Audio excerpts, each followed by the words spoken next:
Welcome back to BVarsity Live. Zach Ewing, Trevor Horn, now all by ourselves in the California studio. You are scrambling over there, my friend.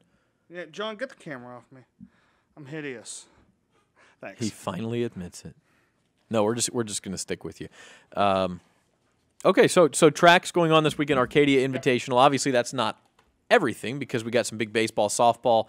They're back from spring break, sort of a mixed bag, I'd say, for local teams on the spring break tournaments. Incredible games last night. I know Frontier. God,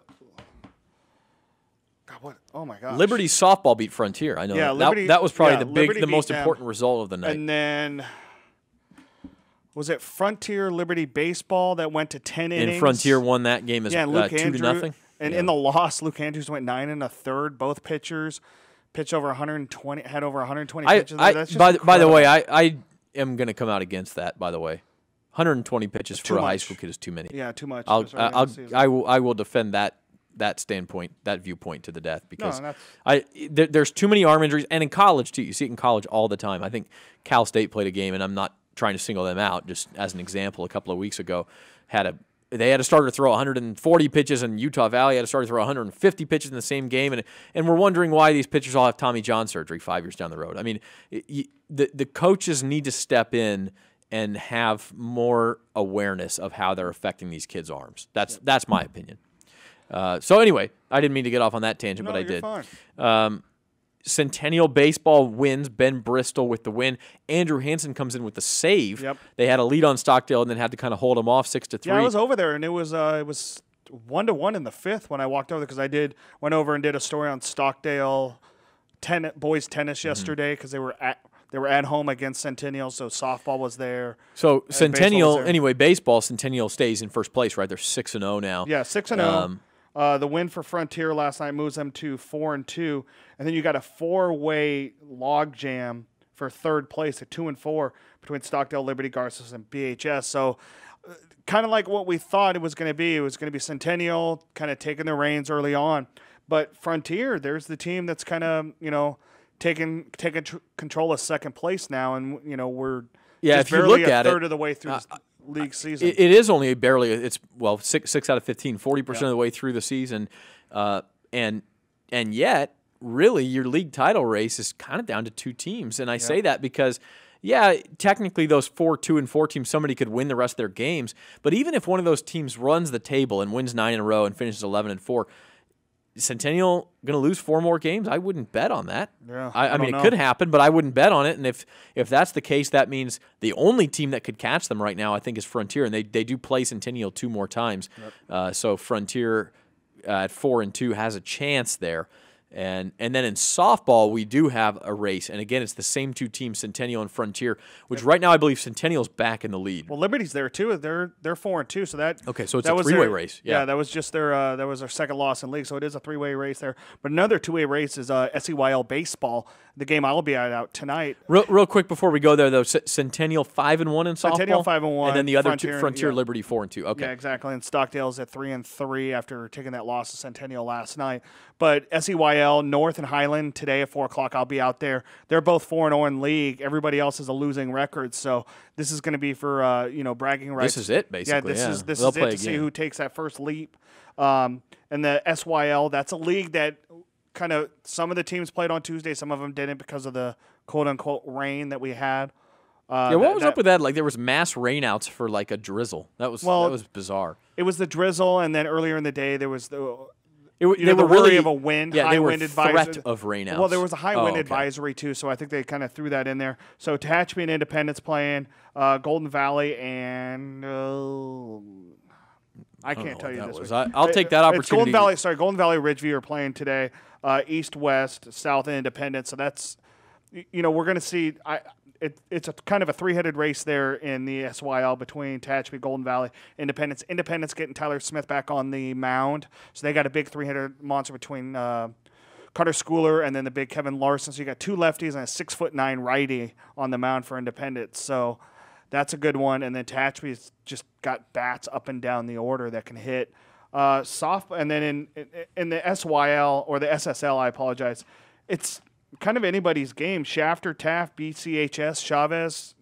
Somebody's got to kind of step up because they're all log jam there. between 2-2 and 2-1 and right, whatnot. Right. You mentioned those Tehachapi bats. My favorite name in Kern County, Sagan Gainey. Yeah, hit for the cycle earlier this year. That kid can did. rake. We are joined by the one, the only, the brilliant Louis Amistoy. He deigns us with his presence. How are you? I'm good. God, you combed your hair and everything. Just got followed by Obi Moore. Did you see Obi Moore retweeted a tweet? It was actually a tweet from like last year. Yeah, it was actually from 2 years ago, and a guy was arguing with me about the greatest mile relay ever run in California history, and I argued that it was the 1983 state championship race, which I believe is still a state championship record. So I don't know what that guy's talking about, but you look frazzled. I am frazzled. I'm always frazzled. We talked track and field. You missed it. How was it? How were the kids? They were great. They were great. We had I listened to your ridiculous discussions about Missouri on the whole thing. Shakespeare's Pizza. It's a travesty. Poor people. kids. It's a travesty. They're probably forever harmed from listening to you talk about Missouri. Have you? They wanted to talk about Missouri. Oh my God. There's still time for your daughter. Yeah. She's got a whole year to decide. She could go to Columbia and eat Shakespeare's Pizza too. I also want to know what happened here. Yeah, there was Cagney sitting there, and then Ben Hibbert, and one of them apparently. What is that? I don't know. It looks like they hawked a loogie. Some sort of substance on the table. Scott Cox does sit there during the day. It might still be there from Scott. When is the Patriot games? Next April 17th? Yeah, it's next weekend or 24th. 24th. It's the 24th. So it's always on a Friday, so that'll be good too. And then after that, really, you get into track and field postseason really quickly. About 10 days after that, you have league meets.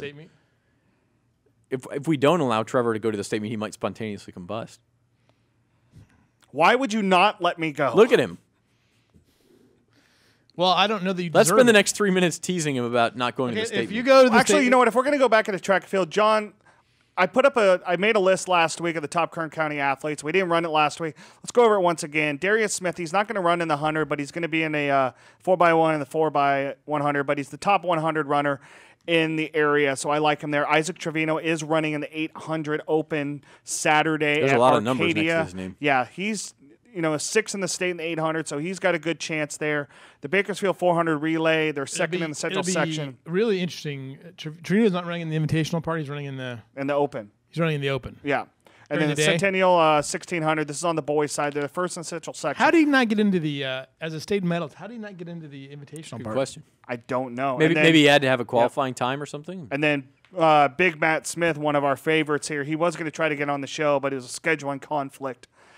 He's thrown 173 feet. That's 10th in the state, number 1 in the central section. The future Air Force football player. Yeah, exactly. And then on the girls' side. Whoa. What are we doing here? Morgan Hill from where? Oh, sorry. Oh, my goodness. No, sorry. We just made an entire school angry. Golden Hawks. Yep, sorry about that. That was just maybe are the L and the C right next to each other? Not even close. That's my bad. Now you do. I can't believe it. We all know. I made that pretty quickly. Now we need to get Morgan on the show to set the record straight. Bring the girls back up again, though. I don't want to shortchange the other ones. So, Camille, we saw today Aisha Ham. I like that spelling, by the way. There. Yeah. Morgan's not running that schedule. I hope. That's not. No, not this weekend. But that's what I know. I'm just saying that's not for Saturday. This is kind of Alicia Viveros Centennial. Is that right? What's that? Alicia Viveros. God, did I do that? Both? She's from BHS, isn't she? No, she's from Liberty. She's from Liberty. Wow. So evidently I don't like Liberty today. I'm sorry. Can't tell the schools are exactly the same. You can't tell them apart. They are, and they are very close to each other, really. Yeah, no. So. Alicia Viveros, a sophomore from Liberty, first in Central Section, sixth in the state. Hey, She's throwing on Saturday. Go back to the first one, but don't show it to Trevor. What's Trevino's first name? Isaac. Lee Trevino. The Masters started today. It's Lee Trevino, everybody. For transparency purposes, I called Isaac Lee a bunch of times at the. No, everybody knows the joke at this point, so that's a good thing to end on. Though, say goodbye, Trevor. Here's the thing. You know what? We can make fun of ourselves. Yeah, we can, and that's a good thing. Lewis is leaving, which means it's time for us to go. Our thanks to Cagney Duncan, Maggie Baker, almost called her Sarah again, Camille Campos, Ben Hibbert, and Alex Hibbert. Trevor Horn, I'm Zach Ewing. This has been BVarsity Live. I'll be out at Baseball Highland and North next today. Week.